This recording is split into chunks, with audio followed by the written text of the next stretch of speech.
أعوذ بالله من الشيطان الرجيم. بسم الله الرحمن الرحيم.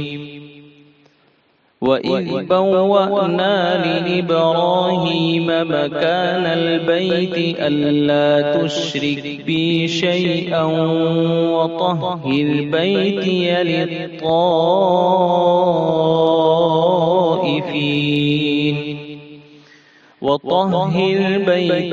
للطائفين والقائمين والركع السجود. وأذن في الناس بالحج يأتوك رجالا وعلى كل ضامر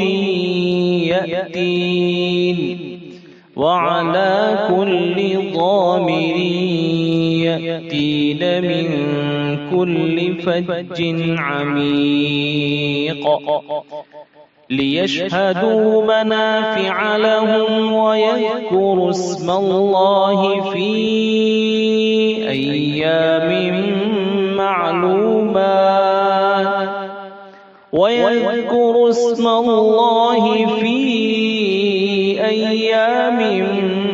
معلومات على ما رزقهم من بهيمة الأنعام. فكلوا منها وأطعموا البائس الفقير. ثم ليقضوا تفثهم وليوفوا نذورهم وليطوفوا بالبيت العتيق. ذلك ومن يعظم حرمات الله فهو خير له عند ربه. وأحلت لكم الأنعام إلا ما يتلى عليكم فاجتنبوا الرجس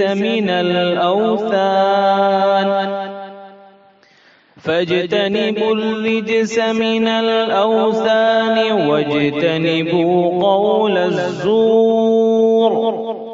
حنفاء لله غير مشركين به.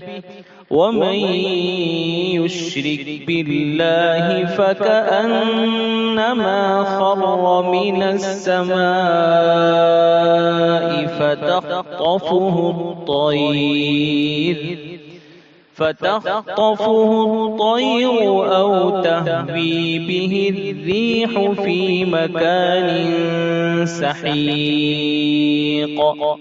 ذلك ومن يعظم شعائر الله فإنها من تقوى القلوب. لكم فيها منافع إلى أجل مسمى ثم محلها إلى البيت العتيق. صدق الله العظيم.